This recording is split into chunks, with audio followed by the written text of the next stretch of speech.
Great.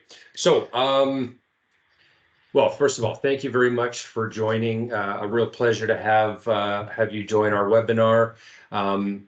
As I said, we've got other folks joining, but they'll pick things up along the way. We are recording the session, and that will be made available post webinar as well. So if you need to grab a drink of water or something, I know for some we're in the middle of lunch hour, but we've got folks across a number of time zones joining right now. So without further ado, let's get started. My name's Daryl Graham. I am COO for Aware360. So you're seeing 3 different logos on the screen there.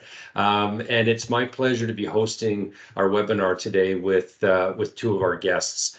So I'd like to make a few introductions before we jump into things.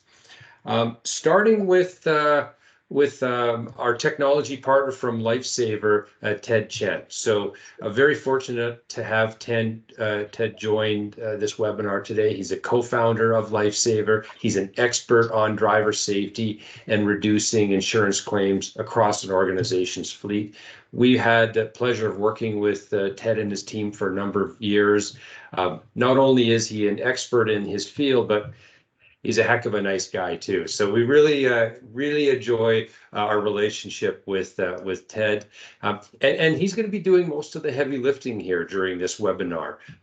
As the subject matter expert, he's going to walk us through the insurance landscape and how LifeSaver helps to play a role in an important role in reducing insurance claims. Also, the other star of the show, very pleased to introduce to you Linda Midyett.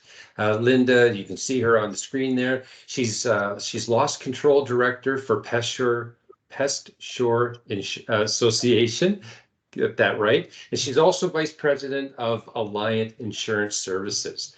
So part of Linda's role is she works to identify, develop, and implement different strategies like LifeSaver to help mitigate losses on behalf of the captive insurers. So losses in areas of auto liability, so very relevant here.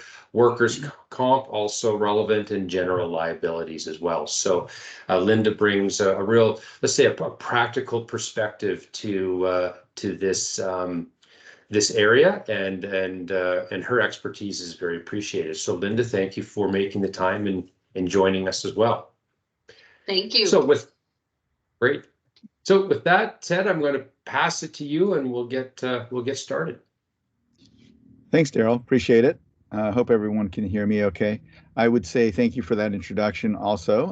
And I don't pretend to be an expert at insurance, but I think we've been in this ecosystem for long enough that we know enough to be dangerous. And of course, that's why we have Linda here, so that she can provide the insurance providers' point of view on a lot of the content that's presented today. I think it always helps to hear specifically from the insurance provider and how they think about things. So really excited to have Linda join us today. Well, great. Just to kind of briefly preview what we're going to cover today. Again, I think it's probably 20, 30 minutes of content. We'll go as quickly as as time allows us to, and we'll leave some time at the end to take questions and that type of thing. So yeah, the first thing we want to do is just provide some context for what's happening in the world of driver safety, commercial driver safety specifically, and then what's happening with respect to fleet insurance. And that's probably something that most of you who are on the call today would already be familiar with, but it's always good to hear it again and make sure that we are all on the same page as we kind of head into the topic of how to solve for this.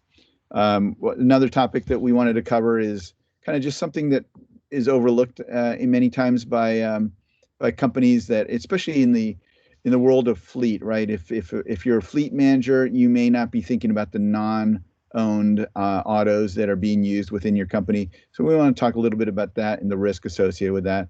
We'll talk about mobile devices and how they're the largest cause of auto claims and why we think that is, and ways to stop that. And then, of course, we'll wind up with a little bit of conclusions on what we think are best practices, who you should talk to on your insurance side, and just things to do to improve your situation overall.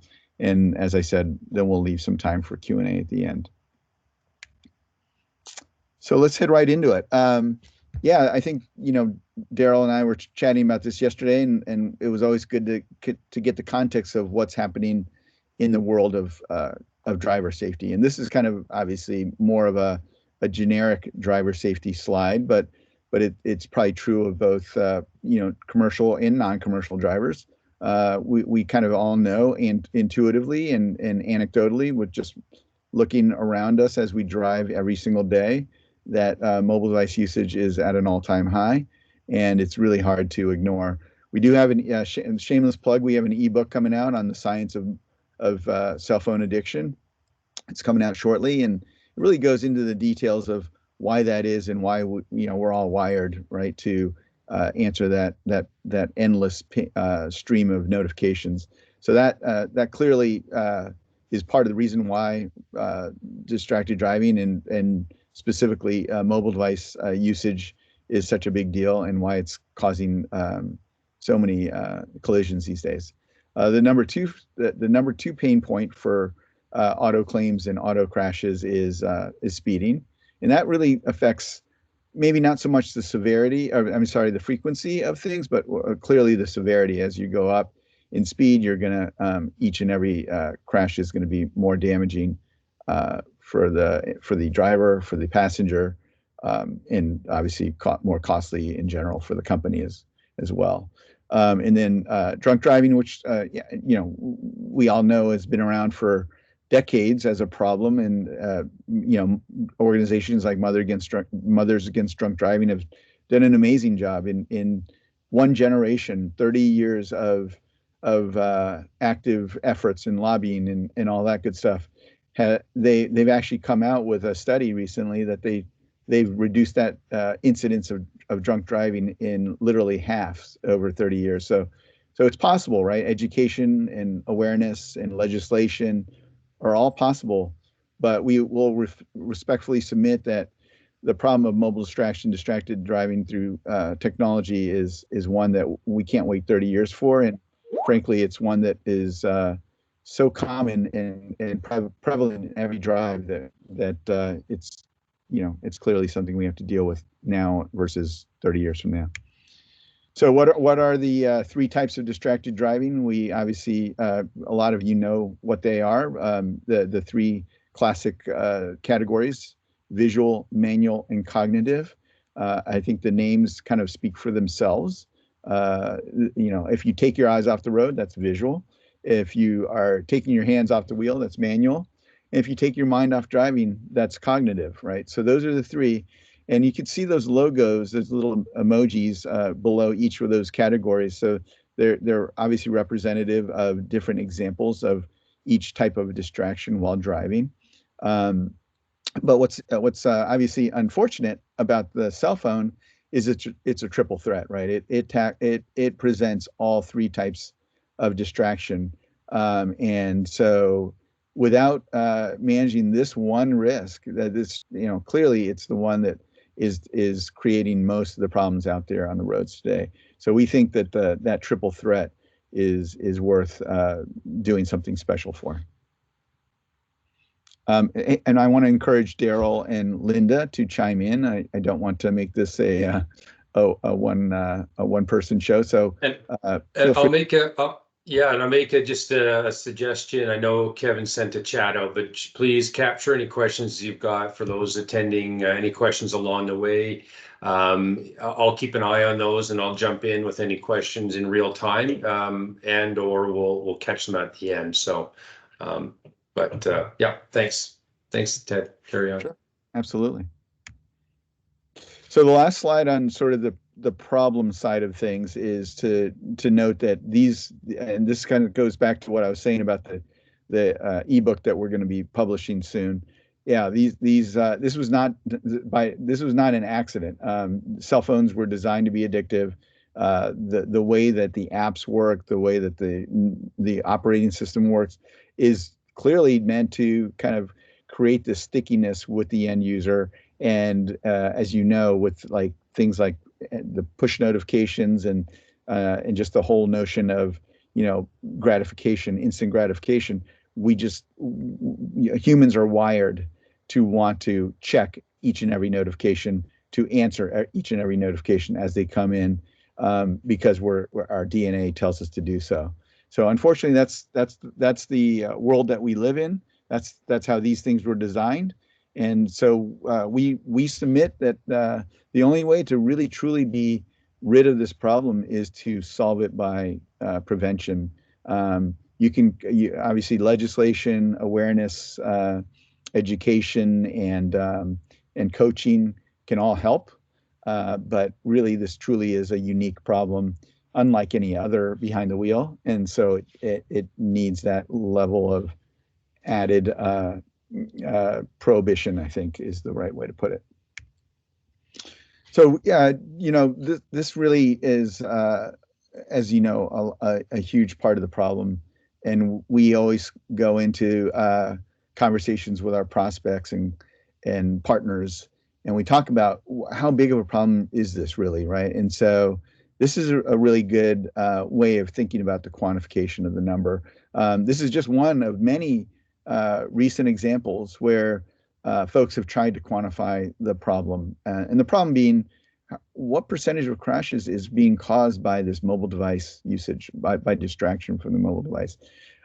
This study right here, which is only a few years old, was done, and they did a really a very thoughtful way of doing this, using app-based telematics to measure and record each and every all the drives, and then of course looking to see which drives ended in a collision based on obviously the harsh G-force nature of a collision, and then looking to see if there was phone usage associated with what percentage of those drives that ended in collision, and they came up with 57%. So it's not crazy that we think that number comes out that way.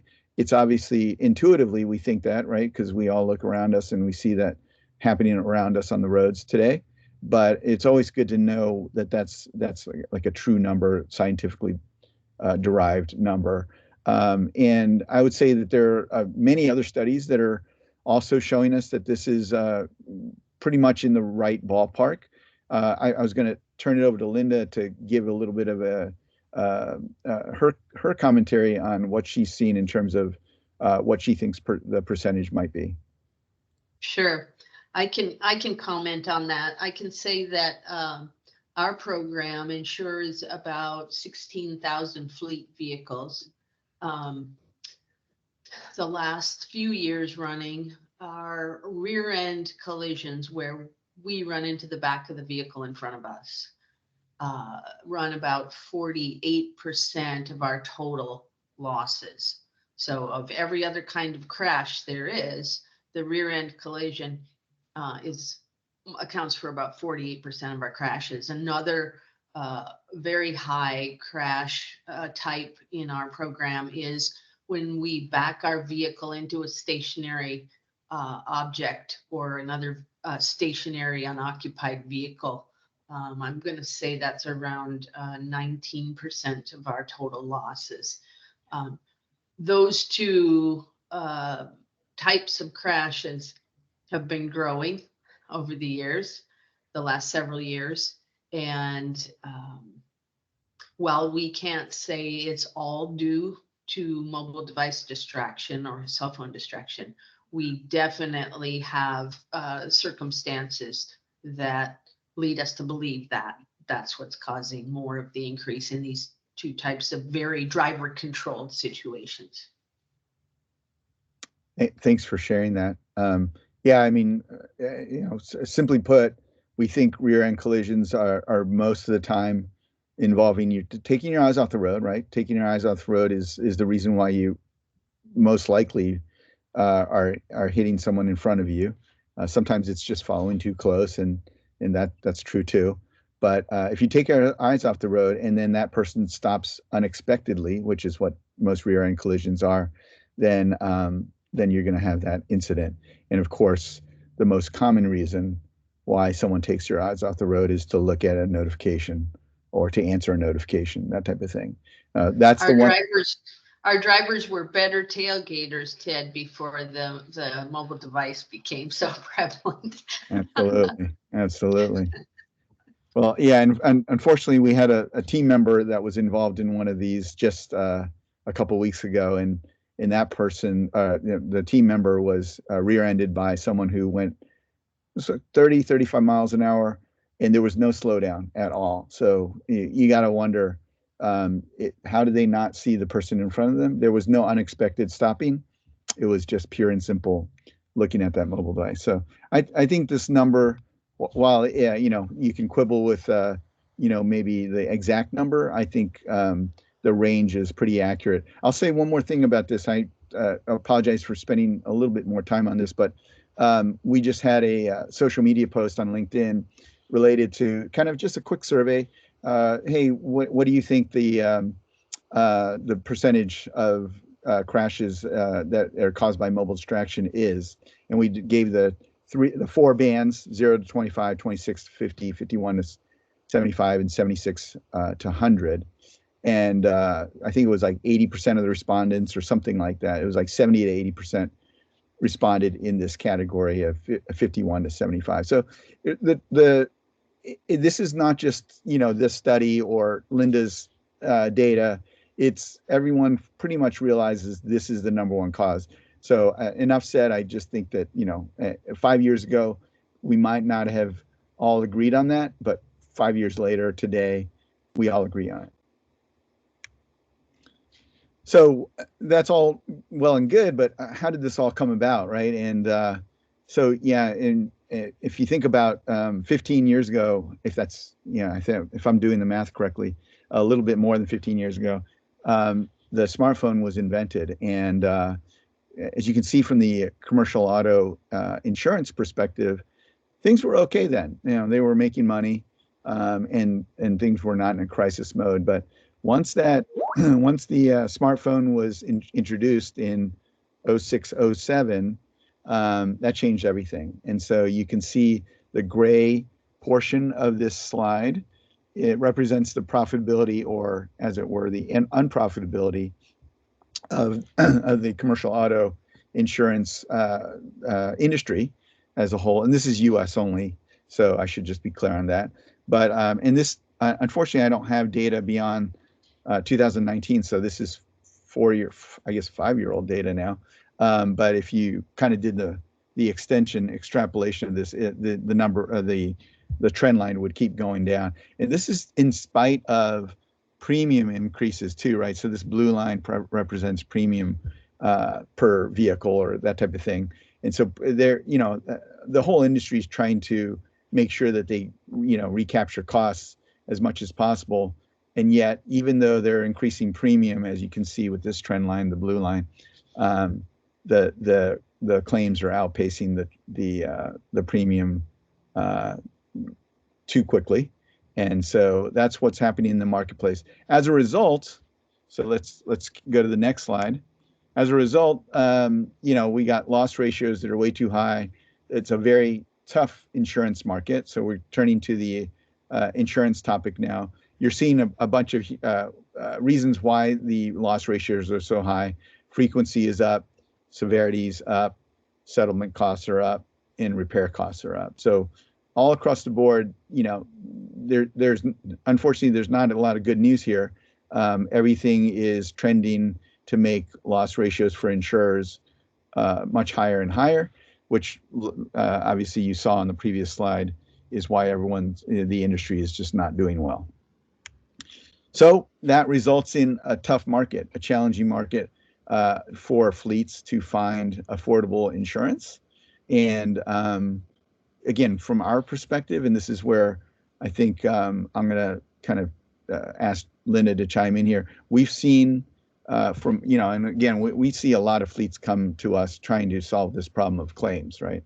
So we see the front end of that, and we always ask, well, what are you doing for insurance?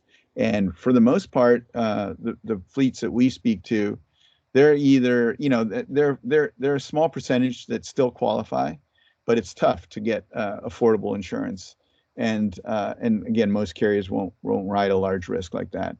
And then if they can't go here, then they start looking at alternative options like a group captive like PestSure. And that's becoming more and more popular. We're seeing new captives spring up all the time, and that's a result of this marketplace that we're seeing. And then, of course, unfortunately, if you don't qualify there, then you're left to absorb that risk yourself, which is called self-insurance. And unfortunately, that's not a great place to be. But that's where, unfortunately, a lot of our prospects and customers are in that category, because there's not a lot of options out there. So I'll pause and save my breath for a second and let Linda chime in on this. So I work with a captive insurance group, and as I mentioned earlier, we insure about 16,000 fleet vehicles divided up among several clients or customers. I will say under traditional carriers, it says very expensive and very selective there on the top bullet. And we have become very, very selective about the risk we write for our auto line. Another thing we have in common is that we don't and haven't ever written monoline coverage. So if we're writing coverage for a company, we want to see your workers' comp and we want to see your general liability as well as your auto, because auto is just such a losing proposition right now. The excess layer down there under self-insurance has become a huge expense for our captive insurance program. We have a lot of difficulty finding and keeping excess carriers for our program, and we're very selective and we have very good experience. So I can't imagine what a traditional insurer or another captive that maybe isn't quite as selective or quite as long-term as our 45-year-old captive is, what kind of a problem they must have finding excess coverage. So all true. And I will say that even in our captive group, we are depending on our members, our insureds, to take very large deductibles to try and keep their coverages affordable. Yeah, I was going to ask you if you could just, I wish I had put the slide in here, kind of that covers the layers, traditional layers of policy coverage, but maybe just for the folks on the webinar who are not as familiar with that concept, if you could explain those four layers, at least four that I'm aware of, maybe that will help, kind of put it all together for them. I can speak a little bit to our program. I'm not an insurance pro, but from the loss prevention perspective, I'll say that in our program, we expect our insureds to take that first level of risk. So captive isn't necessarily a good option, I don't think, or at least ours isn't, for a very small business, because that initial level of risk or that deductible is pretty high on workers' comp, on auto and general liability. So that's your first layer, is the insured themselves. And then there's the primary captive layer, the first, say, let's just say $1 million in losses that the captive itself takes. And then you have another layer of insurance coverage above that, which is your standard carrier. And then above that, you have an excess carrier that gets tapped when losses become over the standard carrier's limits. Thank you. Thanks, Linda. And I was just going to say that we've been working a lot with a lot of insurance providers throughout the years.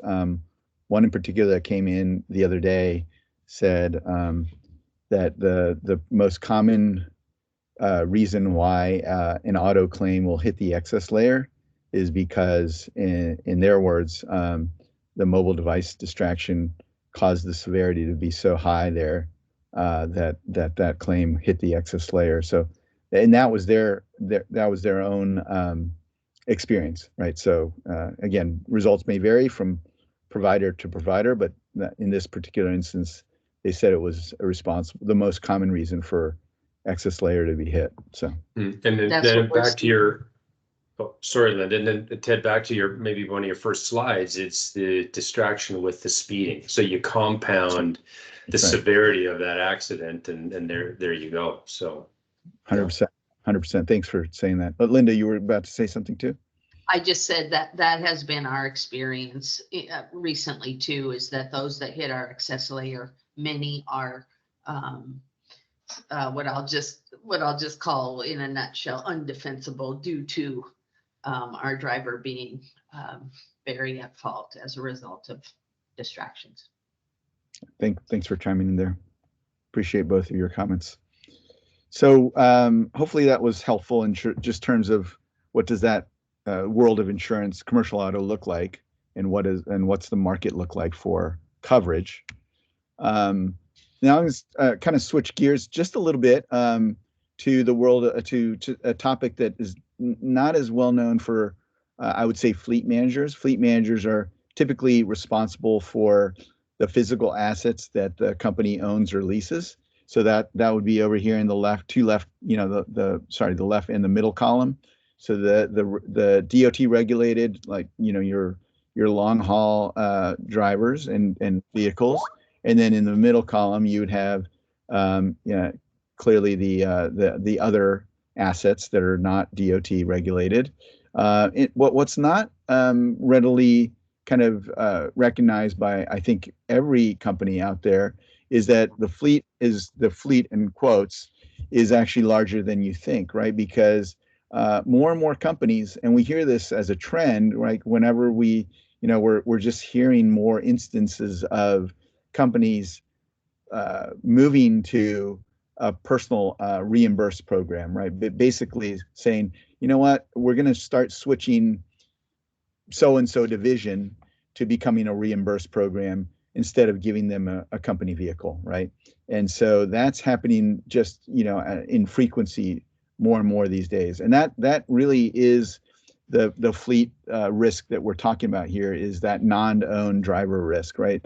Even those vehicles, even though they're not owned by the company or leased by the company, they're any liability, any incidents that are occurring during those drives on behalf of the company accrue to the company. And so that, as a result, from a risk management perspective, it behooves the company and the risk manager to really think about an overall coverage scenario. I think, Linda, you said most of your policies, I think all your policies, right, include non-owned coverage, or I forgot what you specifically you were mentioning. Well, it has more to do with the fact that our policy follows the vehicle, but if we've got someone driving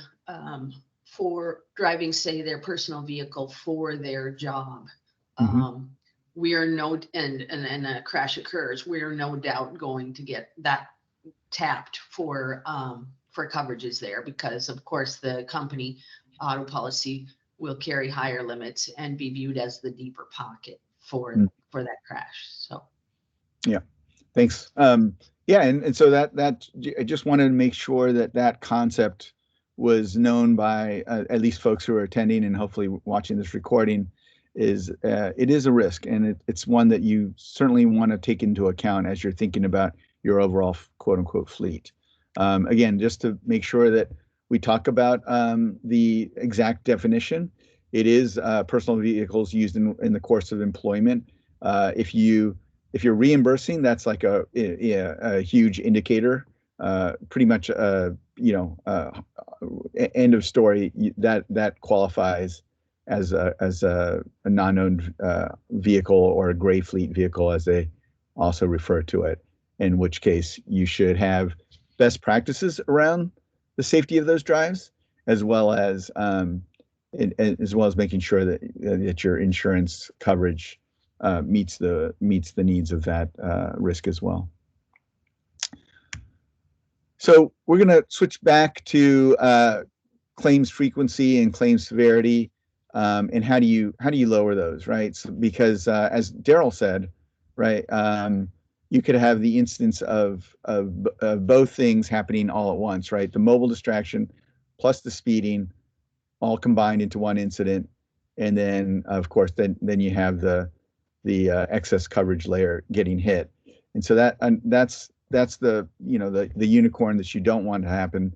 But how do you lower both frequency and severity in general for your drivers, right? So there's obviously a lot of solutions out there in the marketplace, and this is just a little bit about the calculation of savings. We'll talk a little bit about the solutions in just a second, but this is a calculation of savings, how you can think about sort of just doing a little math yourself, using our calculator on our website to figure out what makes sense, right? These are all industry averages in red, and you can see that you can just drag and drop to make sure that you customize for your own fleet to see what your business could save. And that's an output of the calculator. So just wanted to make sure folks were aware that I know it's hard to quantify these savings, but we're trying as much as possible to make it easy for you guys to do that. So, back to sort of what solutions there are in the marketplace. Well, clearly, we're talking about claims frequency and claims severity, right? So there's three typical safety technologies out there today, and I'll spend a little bit of time on this just to make sure that folks are familiar with how they all fit together, right? So telematics is table stakes. Most companies have telematics. They're great for obviously value prop of asset tracking for sure, which is their original intent, and then of course driver safety as well. From the driver safety perspective, the value prop is, hey, I'm going to make sure I measure the behavior of unsafe driving, and you see some of those examples here on the left-hand side: the acceleration, hard cornering, harsh braking, and seatbelt, and then not wearing seatbelt and speeding. So those are 5 of the typical device-based telematics measurements that we typically see, output for driver safety, right? And so as a result, you can have all this information, and it's great as long as you do something with it. And that's where some of the challenge comes in with telematics, is coaching and making sure that you are doing something proactively with the results, right?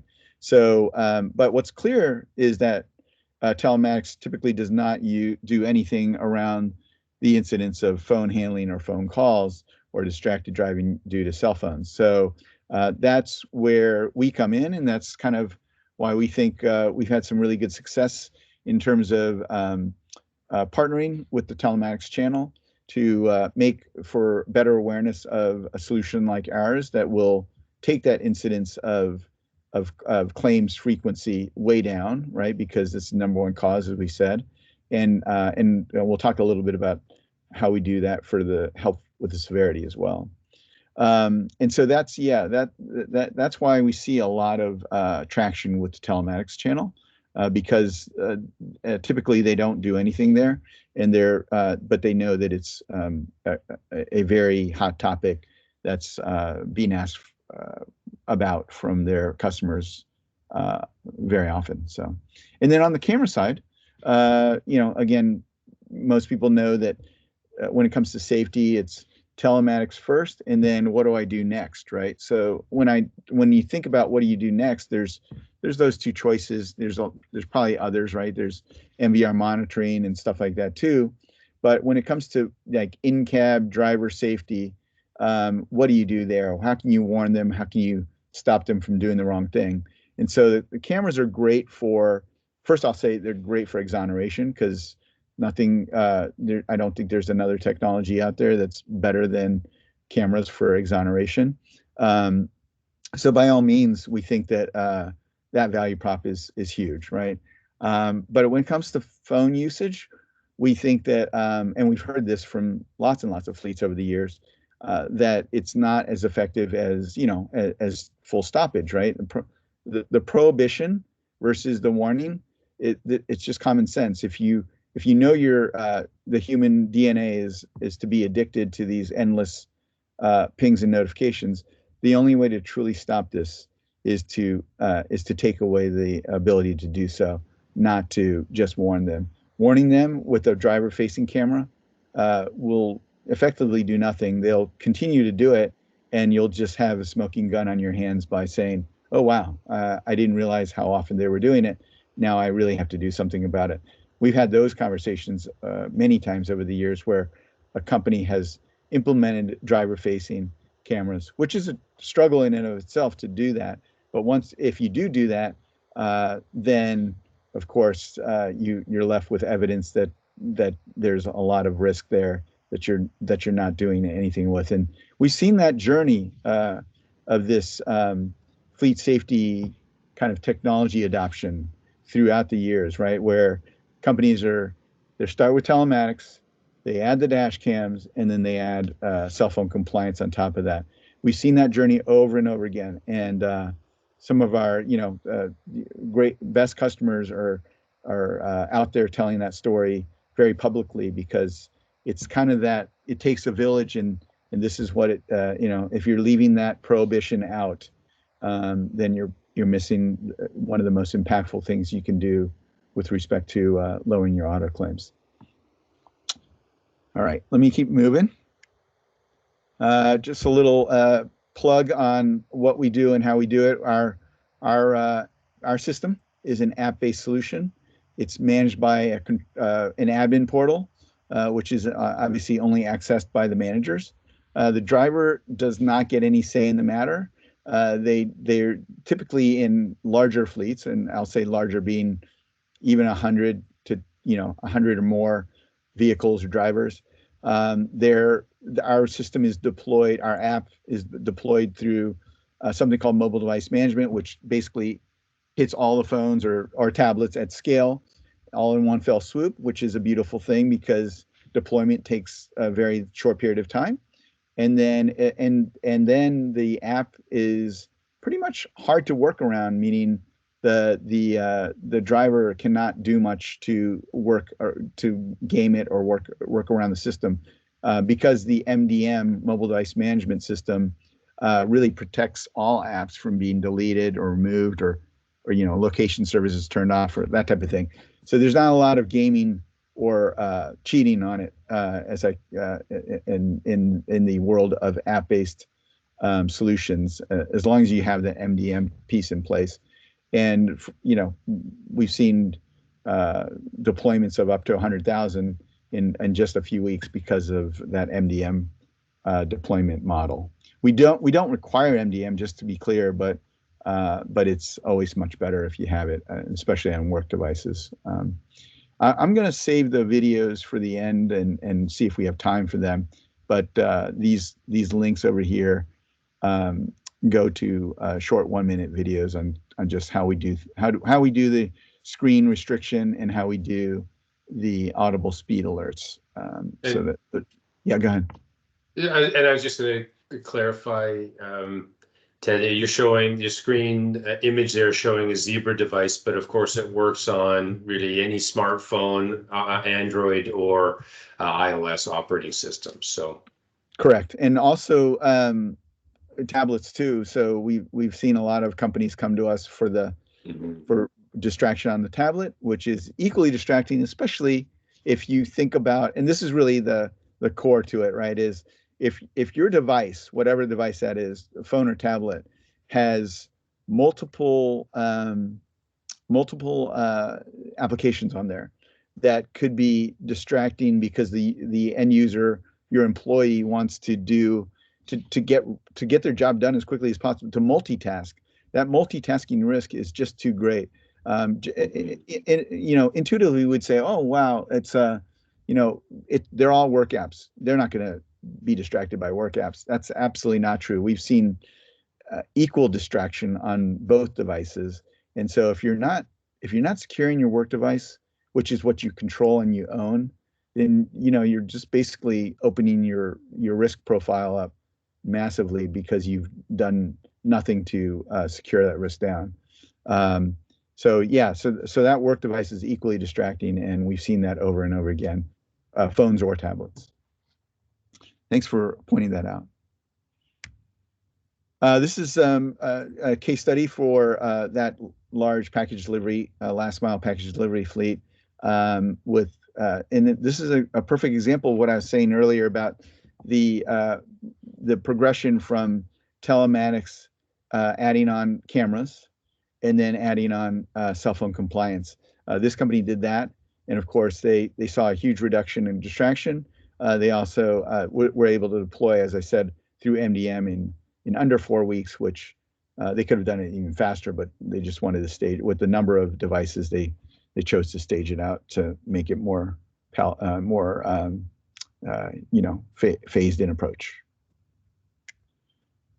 Over here in this example, this company, construction company, basically did this without any other technology, right? No telematics, no cameras, just our solution. And in this case, they saw the immediate benefits with respect to bringing down the key metric, which is at-fault collisions, from an average of, call it 8 a year to about 2 or 1 per year. And so, yeah, that's a huge savings for them. And like I said, we don't require the any other technologies to be there. We're standalone in terms of how we operate, but we also are standalone in terms of delivering value to the customer. So I think either way, whether you come at it from already having telematics and or cameras, or not having either of those, we can certainly save you real dollars there through reduction in claims. Ted, what level of cell blocking did they go with? Yeah, in this case, that's a great question, Linda. In this case, they chose to do this was an Apple fleet. So Apple has 2 flavors of restriction that we typically use, actually 3. One is kind of the warn and report, where the driver is notified visually when they've unlocked the device because they can see a warning there. They are not restricted. They're just visually warned that they are in violation and that their scores are going down, and the violation's been reported to their manager. And that's proven to be very, very deterrent. And we've seen a lot of good results like this one, where they've been able to reduce their at-fault collisions just purely by the threat of accountability, right? And then there's the next flavor, or next level, I should say, is really just full-on screen restriction. And I probably would be remiss if I didn't say that everything's configurable, right? So you can say, okay, this is allowed, this is not allowed, that type of thing. And we have a few fleets out there that are allowing more than just navigation. Most companies, I would say 95% or more of the companies that we work with, say it's just navigation. Nothing else should rise to the level of importance or need to use the screen while you're driving. And that's really important to know, because obviously you can add more to allow for that. But if there's nothing that's critical for while that vehicle is moving, you ought not to let it happen, right? And so that's what that screen blocking flavor or option is. And then finally, we do have another option where we can kind of flip back and forth between a driving and a non-driving profile if you need a bunch of different applications available to you during the drive. I should just clarify that the restrictions are very fast. They come in very fast and they go away very fast. And so there's no sort of wait time. If companies are really, I mean, obviously you want to balance between safety and productivity. So if you're trying to draw that balance, one of the things you'll get pushback on internally is, well, is this going to really impact my driver's productivity? And this is one of those things that, as I said earlier, with the package delivery, you can't get in and out of their way. If you don't get in and out of their way seamlessly, then you're going to be in trouble, right? So because you're going to hear about it from those workers. And so that's what we've been able to do, is be very snappy, be very responsive, and get in and out of a driver's way when it's appropriate, only when they're driving, not when they're not driving. And that's one of the other sort of major things that you should look at when you're evaluating technologies like that. Did I answer your question, Linda? So this particular study Mm-hmm. was at what level? What flavor? That was the warn and report level. Yeah, the deterrent level without the full blocking. And Yep. and yet they achieved these great results because they were, you have to have some accountability if you're going to get a report and you don't do anything with it. So this is a little bit somewhat like telematics for the phone, right? So it's like, oh, I'm going to get a report that says that this guy opened his phone while driving. I'm going to go, coach him up or talk to them. That's the level of sort of required intervention when it comes to the warn and report flavor. On the full blocking flavor, but the two other options that I mentioned, that they can't do it. They just can't do it. Period. So thanks for asking. So we're closing in on the end here, and I want to make sure that we leave time for Q&A. So yeah, I mean, I just wanted to point out that we have, as Daryl said in the beginning, and I appreciate you saying that, Daryl. We think we've been in this space for quite some time now. We do a lot of what I think is to be great thought leadership around fleet safety technologies, resources. What are the most effective things? How they all fit together, as I said earlier with that slide with the 3 columns. And then how does it impact your insurance, right? And what are the ways that you can optimize your insurance picture as well, so that you're saving money for the company? Because at the end of the day, collisions means more expensive insurance. And I was going to turn to Linda either now or on the next slide to talk about sort of one of the things that we've seen very often is there's a long lead time between claims and savings. Well, I think Linda, you might have a different opinion on the captive side, and I'll let you kind of chime in. So in a captive program, or at least in our captive program, your loss experience, your specific loss experience for your fleet, in this case, affects your premiums very quickly and very directly.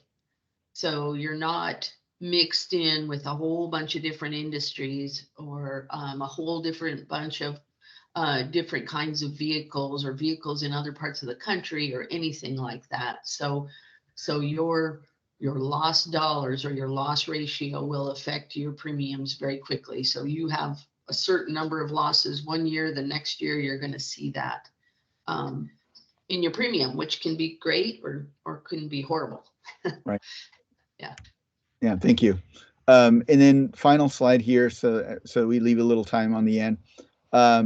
Yeah, I mean, let's see. There's a lot of ways that you can reduce premium, but you got to just kind of talk to your insurance providers about it, right? Adjusting deductibles, as Linda was saying earlier, adopting best practices. In this case, with the cell phone usage, there's a lot of companies are finding themselves not doing the best practice in terms of adopting a good cell phone policy. There's the National Safety Council seems to have one of the leading templates for cell phone policy. So if you're not doing something like that, maybe you ought to be doing that. And then, of course, enforcing it, right? So policy adoption without enforcement is half-baked. So you got to enforce it as well. Deploying loss control solutions like telematics and cameras and cell phone compliance. And then, of course, asking your insurance provider or broker if they can help with the loss control funding, right? So either through the discounts that are negotiated with the suppliers, or cost sharing, or even underwriting goodwill when it comes time for renewal. And then I would just say that, obviously everyone here is probably working with a commercial broker. Explore alternative options. If you're not familiar with the world of captives, they are, like I said earlier, very, very common these days and popping up left and right. I kind of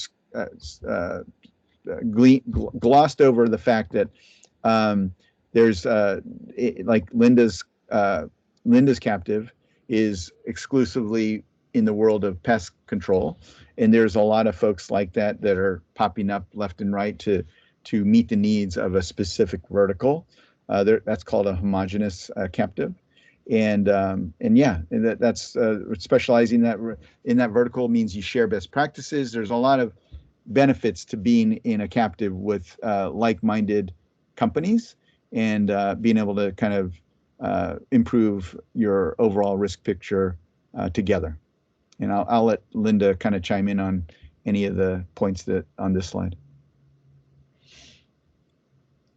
I'll just say a couple of things. Those layers of coverage that we were talking about earlier, our members, our insureds, take that first hit when a crash happens, and often they carry a pretty high deductible. So anything like this solution that they can deploy will help their bottom line almost instantly with saving them deductible dollars. It's got to be a pretty major crash before it even gets beyond their deductible. But that doesn't stop us from encouraging use of loss prevention tools like this one, because frequency, when you have a frequency issue, when you have too many accidents, you're undoubtedly going to get that severe accident or those severe accidents. So frequency breeds severity, and we encourage loss prevention from first dollar up. Thank you. Appreciate that.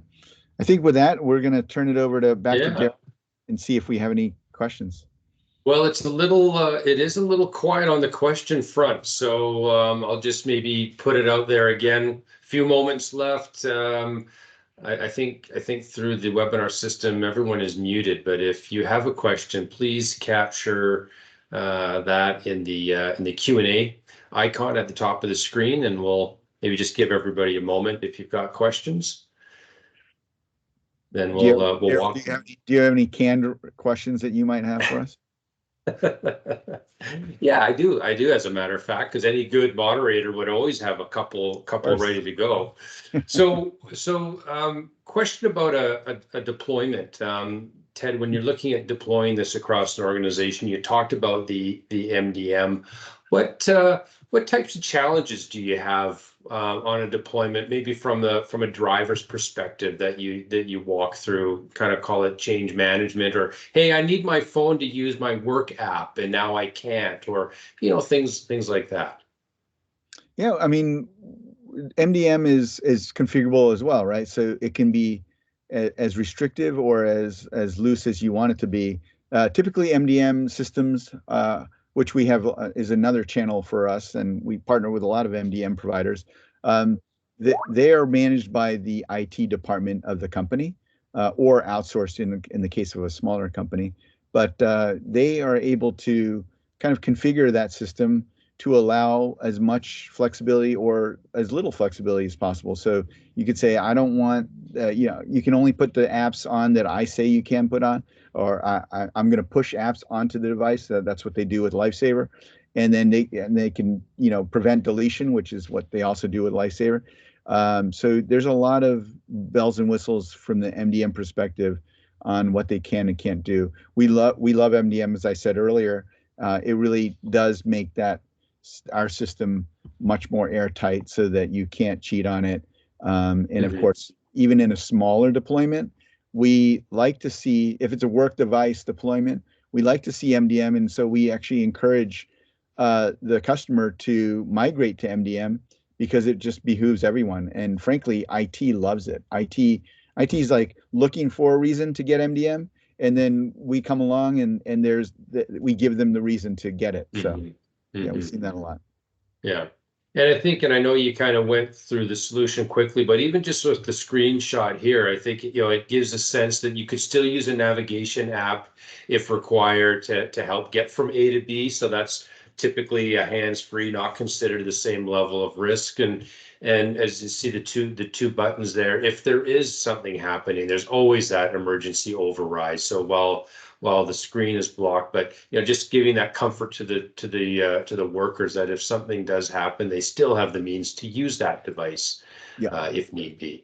And that's a great point. It's not all or nothing. It's all about the spectrum of safety and what you as a company want to do to enforce safer hands-free usage of the device.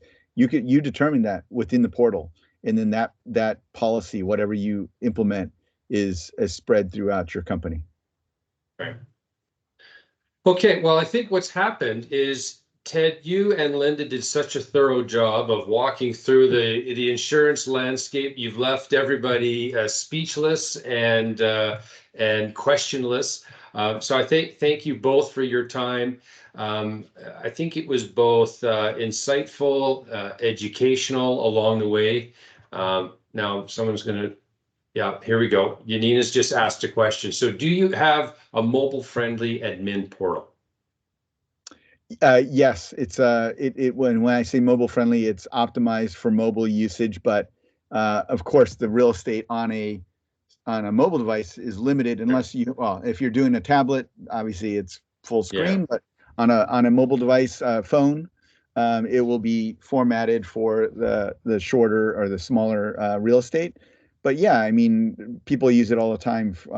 I would recommend as an admin that you would access the our fleet portal from a full screen mode, like a tablet or like your laptop. Definitely. Thanks, Yanina. Yeah. So again, just to summarize, I said we'd finish at the top of the hour. It's exactly at the top of the hour. Ted, again, thank you. Linda, thank you very much. Really enjoyed our time together, and I hope those who joined us today found it as educational and insightful as I did. So thank you very much. Have a great rest of your day, everyone. Thank you, Daryl.